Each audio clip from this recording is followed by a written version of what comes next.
오늘 주신 말씀 속에 다 같이 모인 곳에라는 제목으로 함께 은혜를 나누겠습니다. 기도하겠습니다. 사랑과 은혜가 많으신 하나님, 오늘도 우리에게 거룩한 성의를 주셔서 우리의 신앙을 고백하며 하나님의 말씀 앞에 섰습니다. 이 시간 하나님께서 우리 각 사람에게 말씀하여 주옵소서.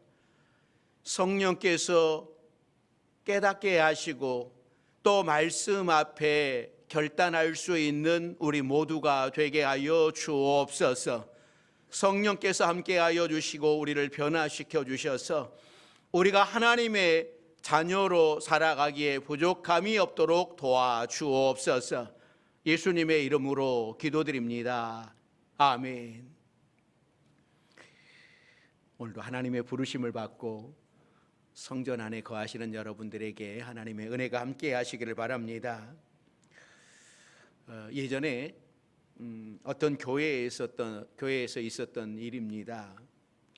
이 교회당은 목조로 이루어졌고 이 마룻바닥에서 예배를 드리고 또 예배당 한가운데에는 톱밥 난로를 떼던 그런 시대였습니다. 그 교회는 마룻바닥이 오래돼서 가끔씩 나무가 깨지는, 그래서 한 번씩 보수를 하는 그런 교회였습니다. 추운 겨울에 열리던 신년 부흥회가 끝나는 날이었는데 성령의 열기가 넘치는 부흥회였답니다. 그러니까 통성기도가 무르익을 무렵에 조금 있다가 이 마룻바닥에서 기도하는 열기로 바닥이 바다처럼 일렁거리고 그 바람에 이 톱밥을 담았던 연료통이 그만 넘어져 버렸습니다. 그리고 불이 붙었어요. 그 가까이에 있었던 사찰 집사님이 소리를 질렀습니다. 불이야! 이 불이야라고 하는 이 소리를 듣고 성도들은 주여 하고 화답을 했습니다. 불이야 하고 집사님이 한 번 더 큰 소리로 소리를 질렀습니다. 그러자 기도하는 성도들이 아멘 주여 하고 더 크게 화답을 하더랍니다. 그래가지고 아니 진짜 불이야! 이 다급한 이 사찰 집사님께서 막 사람들을 일으켜 세워서 그때는 너무 늦어서 성도들이 다 밖으로 나갈 수밖에 없었다고 그래요. 이 일을 계기로 그 교회는 성전을 다시 짓게 되었답니다.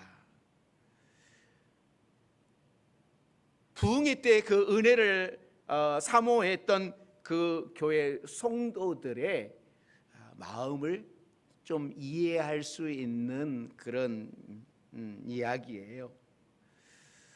이 성령의 불은 건물을 태우는 불이 아니라 우리 마음속에 임하는 불입니다.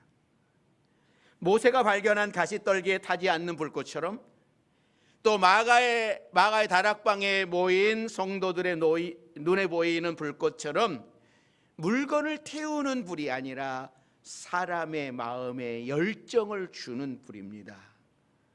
우리 성도들 모두가 이 새해에는 특별히 성령의 은혜를 사모하는 여러분들이 되시기를 바랍니다. 그러니까 오늘 본문은 오순절 성령의 임재에 대한 말씀으로 우리가 새벽 부흥의 마지막 날 함께 나눈 말씀입니다. 오순절 마가의 다락방에 임하신 성령의 불꽃으로 인해서 마가의 다락방에 모인 모든 사람들은 성령의 임재를 체험했고 오순절에 모인 성도들은 다 회개하고 예수님을 믿게 되었습니다. 성령님은 교회 공동체가 모인 곳에 임하는 거예요. 그날 함께 모여서 기도하던 그 자리에 있었던 모두에게 성령이 임하셨습니다.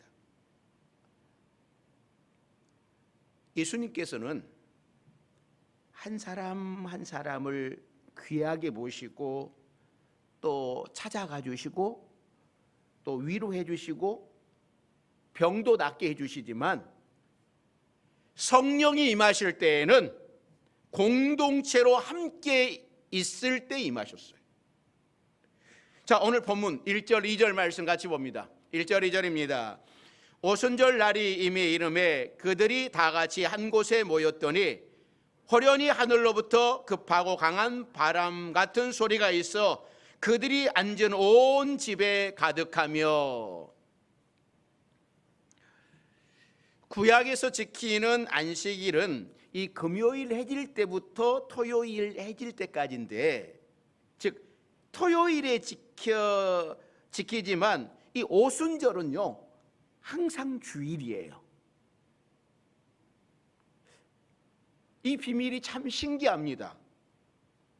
그러니까 오순절은 50이라고 하는 뜻인데 초실절부터 세어서 50일에 지키는 거예요. 그러니까 성경을 잘 대하지 않는 분들은 이 절기 이야기를 하면 좀 머리가 복잡해지는 분들도 있고 이해가 안 되는 분들이 있을 터인데요. 그러니까 모든 것을 토요일 중심으로 안식일 중심으로 지켰던 시절에 어떻게 주일의 절기를 지키게 되었는가, 그 비밀을 알기 위해서는 좀 설명이 필요합니다.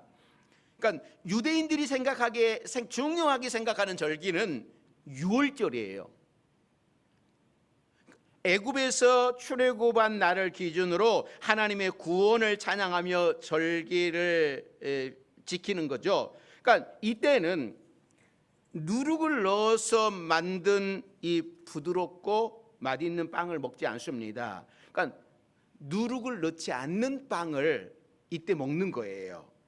그래서 무교절이라고도 부르는데 이 일주일간 지키는 이 무교절 중에서 안식일 다음 날, 즉 지금의 주일이죠. 이 주일이 되면 그날에 첫 수확한 보리를 제단에 드리고 나서 이제 본격적으로 모든 유대 땅에 있는 보리들을 추수하는 거예요. 그래서 이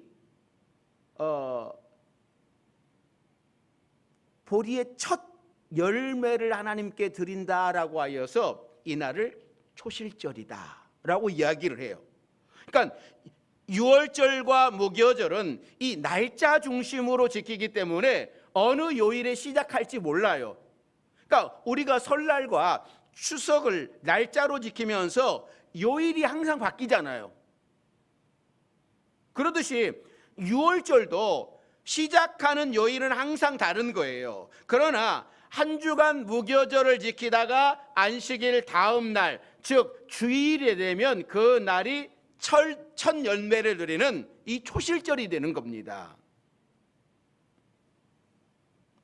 예수님은 유월절 어린 양으로 십자가에 죽으셨는데 예수님 시대의 유월절은 토요일에 시작이 되는 거잖아요.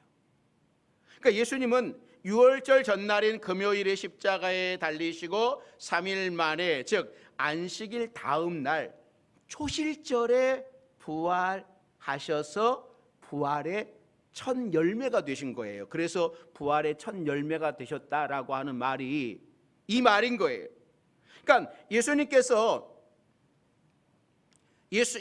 하나님께서 예수님의 십자가와 부활을 구약의 절기에서 미리 예고하셨다라고 하는 놀라운 비밀이 여기에 숨겨져 있는 겁니다. 그러니까 오순절은 이 초실절로부터 정확하게 7주를 세어서 지킵니다. 그래서 77절이라고도 부르지만 이 오순절 역시 안식일 다음 날 정확하게 초실절로부터 50이 되는 날을 지키라고 하셨습니다. 그러니까 구약 시대였지만 이 초실절과 오순절을 이 지키는 절기는 항상 뭐가 되겠습니까? 주일이 되는 거예요. 항상 주일이에요. 그러니까 이 오순절을 지키는 주일날 성령을 사모하여서 지금 오늘 본문에 보면 마가의 다락방에 모여서 기도하던 성도들에게 하나님께서 성령을 보내주시는 거예요. 그 자리에 있었던 사람은 누구나 성령을 받았습니다. 그런데 무슨 일이 있어가지고 그 자리에 없었던 사람은 아무도 성령을 받지 못했어요. 그래서 주일에 교회 공동체가 예배를 드리는 시간은 너무나 귀중한 시간입니다. 하나님의 약속이 있는 날이에요. 사랑하는 성도 여러분, 하나님께서는 주일 예배를 사모하여 모인 우리들에게도 성령을 주시기 위해서 준비하고 계신 줄로 믿습니다. 하나님께서 이미 약속을 하셨어요. 사모하는 자에게 주시겠다라고 약속을 하셨습니다. 우리도 마가의 다락방의 성도들처럼 성령 받기를 사모하며 기도로 준비해야 됩니다. 그러면 하나님께서 우리 파주 명성교회의 공동체에도 성령을 충만하게 부어주실 줄 믿습니다. 현재는 이 개인의 시대다, 개인의 신앙이 중요하다라고 이야기를 하는 시대가 되었습니다. 개인의 상황이 중요하지만 구약 시대는요, 항상 공동체를 중심으로 백성들을 불러서 하나님께서 말씀을 하셨어요. 자, 출애굽기 19장 1절 말씀입니다. 자, 같이 읽습니다. 이스라엘 자손이 애굽 땅을 지난 지 3개월이 되던 날 그들이 시내 광야에 이르니라. 그러니까 이스라엘 백성을 애굽에서 나오게 하신 하나님은 백성들을 시내산 아래로 다 인도를 하십니다. 그러니까 하나님께서는 이 시내산에서 십계명을 주시는데 이때가 바로 오순절이었다고 그래요. 그러니까 애굽을 떠나던 날은 1월 14일이었습니다. 3개월이 되던 날은, 그러니까 석 달 만에 도착했다라고 하는 말이 아니라, 뜻이 아니라 3월 첫째 날 도착했다라고 하는 뜻이에요. 그러면 자, 1월 14일부터 3월 1일까지는 48일 정도. 그러니까 하나님께서 백성을 준비하시는 과정이었으니까 거의 50일이 지난 시점이 되어서 시내산 아래에 백성들이 모인 때는 오순절이라고 볼 수 있는 거예요. 이 구약의 오순절에 백성들은 하나님의 임재를 체험하면서 십계명을 받고 또 오합지졸이었던 군중들이 60만 군대로 거듭나고 이제 그들이 체계적인 삶을 살아가는 거죠. 그러니까 신약의 오순절에 두려워 떨고 있었던 제자들은 성령의 임재를 체험하고서 담대하게 예수님을 증언하는 십자가의 증인이 되었어요. 그러니까 이 모든가 공동체에 주신 하나님의 은혜였습니다. 이스라엘 60만을 넘어서 200만 공동체에게 나타나신 하나님의 임재와 신약에 120명이 모여 있었던 다락방에 임하신 성령님, 그러니까 하나님께서는 이 공동체가 한 마음으로 모인 곳에 역사를 하셨어요. 우리도 공동체로 모여야 되는 겁니다. 지난주에도 말씀을 드렸지만 개인의 경건을 유지하기 위하여서는 이 공동체의 힘을 받아야 되는 겁니다. 온라인 시대에 개인적으로 예배드리는 중요성을 아무리 강조를 해도 공동체로 모이는 예배가 없으면 그 개인의 경건은 무너지게 되어 있어요. 공동체의 예배가 먼저인 거예요. 공동체의 예배가 살아나야지만 개인의 경건도 살아나는 겁니다. 그 디즈니 영화 라이온 킹에 이 티몬이라고 하는 캐릭터가 있습니다. 혹시 여러분 생각납니까? 티몬이 어떤 동물인지 아세요? 그러니까 이 티몬이라고 하는 이 동물이 이 아프리카 지역에 사는 작은 포유류 이 미어캣이라고 그래요. 그러니까 이 미어캣은 한 30마리 정도가 집단을 이루고 이 땅 굴을 파가지고 살아갑니다. 그러니까 낮에는 주로 굴 밖에서 햇볕을 쬐고 해가 지면 동굴에 들어가요. 그러니까 이 다리가 4개인데 이 앞다리가 좀 짧은 것 같아요. 그래서 보면은 다리를 들고 딱 이렇게 서 있어요. 서가지고 이렇게 두리번두리번해요, 얘네들이. 근데 얘네들은 어떻게 살아가냐면 이 미어캣은요 사막의 파수꾼이라고 하는 별명을 갖고 있다고 그럽니다. 그러니까 이들을 사막의 파수꾼이라고 부르는 이유는 이 공동체를 위해서 함께 사는 30마리가 이 순번을 정해서 보초를 서는데 비가 와도 뭐 폭풍이 몰아쳐도 또 이 떼약빛이 내리쬐도 이 감시를 멈추지 않는다고 합니다. 그러니까 몸집이 작은 이 미어캣을 노리는 적들이 워낙 많아서 누군가 희생을 하더라도 그 방법이 유일한 생존의 방법이라고 하는 것을 이들은 알고 있는 거예요. 그러니까 동굴이 급습을 당할 때에 무조건 입구에서 가장 가까운 이 미어캣이 입구를 틀어막아 다른 미어캣이 도망갈 시간을 벌어주고 또 새끼를 낳으면은 서로 돌아가면서 젖을 먹이면서 돌보아준다고 그래요.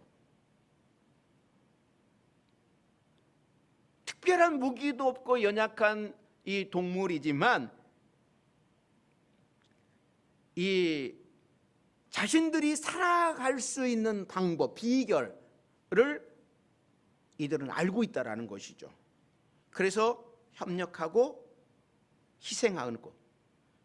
그래서 우두머리로부터 가장 작은 막내까지 목숨을 아까워하지 않으면서 모든 의무를 다하면서 성실히 수행한다고 그래요. 이 미어캣의 이런 습성을 연구한 이 BBC 다큐멘터리 팀에서 미어캣의 모험이라고 하는 제목의 다큐멘터리 영화를 제작을 하기도 했습니다. 만약에 이 미어캣이 혼자만 살겠다고 여러분 공동체를 떠나면 어떻게 될까요? 그대로 먹이 사슬의 희생이 되게 말겠죠. 그러나 아무리 몸집이 작고 약해도 공동체가 힘을 합하면요 적들을 방어하고 모두가 살 수 있는 거예요. 저는 이 미어캣의 무리들에게서 공동체의 힘을 발견했습니다. 교회도 마찬가지입니다. 혼자서만 신앙생활하는 사람은요 결국은 사탄의 먹잇감이 되고 맙니다. 우리는 연약하기 때문에. 그래서 하나님께서 교회를 세우시고 교회 공동체에서 함께 신앙생활하게 하셨습니다. 그러므로 우리는 교회 공동체로 모이기를 힘써야 돼요. 하나님의 능력이 여기에서부터 역사하시기 때문입니다. 하나님께서는 교회를 너무나 소중하게 여기십니다. 여러분은 이렇게 소중한 교회를 이루는 성도들입니다. 유대인들이 바벨론 포로가 되어 살던 시절에 하나님께서는 이 에스겔 선지자를 통해서 이스라엘에게 희망을 보여주시기 위해서 마른 뼈로 가득 찬 골짜기를 보여주십니다. 자, 에스겔 37장 1절 말씀 같이 읽습니다. 여호와께서 권능으로 내게 임재하시고 그의 영으로 나를 데리고 가서 골짜기 가운데 두셨는데 거기 뼈가 가득하더라. 그러니까 하나님께서는 에스겔 선지자를 마른 뼈가 가득한 골짜기로 데리고 가셔서 에스겔에게 물어요. 인자야, 이 뼈들이 능히 살 수 있겠느냐? 이 하나님의 질문은 참으로 황당합니다. 마른 뼈들이 어떻게 살아납니까? 물론 하나님께서는 무에서 유를 창조하시고 온 우주를 창조하신 분이시기에 못하실 일이 없다라고 하는 것을 알아요. 그러나 이 땅에서 하나님은 아무렇게나 기적을 일으키지 아니하시고 일반적으로 사람들이 이해할 수 있는 범주 안에서 살아가게 하셨습니다. 그러니까 일반적으로 생각을 하면 마른 뼈는 스스로 움직일 힘도 없을 뿐만 아니라 희망이 전혀 없는 죽음에 불과한 거예요. 그런데 하나님께서 에스겔에게 질문을 하십니다. 인자야, 이 뼈들이 능히 살 수 있겠느냐? 하나님께서 에스겔 선지자에게 물으시는 이유가 있는 겁니다. 특별한 일을 보여주고 싶으신 거예요. 결국 하나님께서는 마른 뼈가 살아서 움직이게 하십니다. 단순히 움직이는 로봇 같은 사람으로 일으켜주신 것이 아니라 이들이 살아서 움직이는 커다란 군대가 되게 하십니다. 자, 에스겔 37장 9절 10절 말씀 같이 봅니다. 또 내게 이르시되 인자야, 너는 생기를 향하여 대언하라. 생기에게 대언하여 이르기를 주 여호와께서 이같이 말씀하시기를 생기야, 사방에서부터 와서 이 죽음을 당한 자에게 불어서 살아나게 하라 하셨다 하라. 이에 내가 그 명령대로 대언하였더니 생기가 그들에게 들어가매 그들이 곧 살아나서 일어나 서는데 극히 큰 군대더라. 여기에서 마른 뼈들에게 생기를 불어 넣었다라고 하는 것은 성령의 바람이 그들에게 들어갔다라고 하는 뜻이에요. 이 구약에서 이 바람이라고 하는 단어와 성령이라고 하는 단어가 같습니다. 그러니까 오순절 다락방에 임하신 성령은 불꽃처럼 급하고 강한 바람처럼 임하셨습니다. 이 마른 뼈 골짜기에서 선지자가 하나님의 말씀을 대언하자 생기가 들어가서 살아나고 움직이는데 이들은 큰 군대가 되었습니다. 사랑하는 성도 여러분, 하나님께서는 마른 뼈들에게도 생명을 주시는 것에 목적이 있는 것이 아니라 이들을 군대로 만드시는 것에 목적이 있는 거예요. 마른 뼈 하나가 살아나서 사람이 된다 한들 이스라엘 공동체에 무슨 유익이 있겠습니까? 그저 죽은 사람이 살아났다라고 하는 이런 기적의 소문만 들렸을 거예요. 그러나 여러분, 군대는 다른 거예요. 군대는 함께 모여서 적과 싸울 수 있는 힘이 됩니다. 그러나 이들이 군대가 되기까지 그들은 마른 뼈에 불과했습니다. 하나님께서는요, 이렇게 마른 뼈처럼 아무런 힘도 없고 희망이 없는 사람에게 하나님은 큰 관심을 갖고 계십니다. 성령님께서는 마른 뼈와 같이 연약한 자들에게도 놀라운 비전을 갖게 하십니다. 하나님의 눈은 바로 좌절의 골짜기에서 허덕이는 사람들 위에 있다라고 하는 사실을 기억을 해야 됩니다. 마른 뼈와 같이 아무런 가능성이 없다 할지라도 하나님의 관심이 거기에 임하시면, 성령의 능력이 거기 임하시면 놀라운 역사가 일어나는 것. 우리도 이 성령의 역사를 사모하고 성령을 받기 위해 기도할 수 있는 여러분들이 되시기를 바랍니다. 그러면 하나님이 역사하십니다. 성령께서 우리에게 생기를 불어넣으시고 살아 움직이게 하십니다. 마른 뼈로 군대로 만드시는 하나님께서는 우리를 통하여 역사하실 겁니다. 지난 수요일 저녁에 우리 전 목사님이 설교하신 것처럼 성령의 새바람이 우리 교회 안에 일어날 수 있기를 바랍니다. 하나님은 세상이 버린 것들을 존귀하게 사용을 하십니다. 골짜기의 마른 뼈들은 이 마른 뼈들을 보배롭게 사용을 하셨어요. 하나님은 강한 자보다 약한 자를 사용을 하십니다. 그러기에 여러분 결코 낙심하지 마십시오. 성령님이 임하시면 놀라운 역사가 일어나는 거예요. 하나님이 함께 하시면 우리의 약점이 오히려 장점이 됩니다. 하나님이 성령을 부어주시면 환경을 초월해서 축복을 받게 하십니다. 하나님께서 에스겔에게 이 환상을 보여주신 것은 이스라엘에게 희망을 주시기 위함이었어요. 이스라엘은 지금 바벨론 포로로 잡혀가 있는 상태입니다. 그러니까 희망이 없는 상태예요.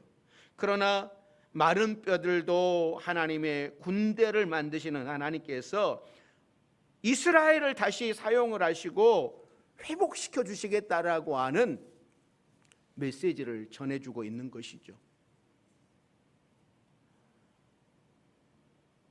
우리 사람은 조금만 어려운 환경을 맞닥뜨리면, 조금만 상황이 좀 안 좋으면, 조금만 힘이 들면, 조금만 내 생각대로 안 되면 우리는 쉽게 절망을 합니다. 어둠의 골짜기 속에서 절망할 때가 많습니다. 탄식할 때가 많습니다. 그래서 아무도 찾아오는 이 없는 흑암의 골짜기에 누워 눈물을 닦는 사람들이 있습니다. 그러나 하나님은 소망의 하나님이십니다. 희망을 주시는 하나님이십니다. 다시 시작하게 하시는 하나님이십니다. 우리도 변할 수 있어요. 사랑하는 성도 여러분, 이 하나님의 능력을 의지하여 성령을 사모하는 여러분들이 되시길 바랍니다. 내 힘으로 하기에는 벅찬 일들이 너무나 많습니다. 성령의 능력을 힘입어야 돼요. 그래야만 하루하루 하나님과 동행할 수 있고 10년, 20년 평생 동안 하나님의 뜻을 따라 살아가도 지치지 않고 힘들지 않게 새 힘을 공급받을 수 있습니다. 여러분, 성령의 임재를 사모하고 성령님과 동행함으로 하나님의 큰 군대가 되어 하나님의 놀라운 역사를 일으킬 수 있기를 바랍니다. 성령님께서 주시는 힘으로 예배를 회복하며 달려가도 피곤치 않고 뛰어가도 새 힘이 솟는 여러분들이 되시기를 바랍니다. 하나님께서 성령을 보내주시겠다. 우리에게 약속하셨습니다. 그래서 사모하는 그들에게 오순절 마가의 다락방에 성령의 역사가 일어났어요. 그리고 이 성령의 힘으로 그들은 예수 그리스도를 전파하며 살아갈 수 있었습니다. 우리 파주명성교회 여러분들도 주님이 하나님께서 약속하신 성령을 힘입어서 믿음을 지키며 날마다 하나님을 의지하며 승리하는 여러분들이 되시기를 주의 이름으로 축원합니다. 기도하겠습니다. 사랑과 은혜가 많으신 하나님, 주님의 약속을 믿고 마가의 다락방에 모인 모든 성도들에게 그 공동체 속에 성령이 임재해 주셨습니다. 그러듯 우리에게도 예배를 통하여 성령의 역사가 일어나게 하시고 주의 뜻을 이루며 주의 능력을 힘입어 살아가는 우리 모든 성도들이 되도록 성령을 허락하여 주시옵소서. 그래서 어떠한 고난도, 어떠한 시련도, 어떠한 상황도 이겨나가는 우리 모든 성도들 되게 해 주시옵소서. 예수님의 이름으로 기도드립니다. 아멘.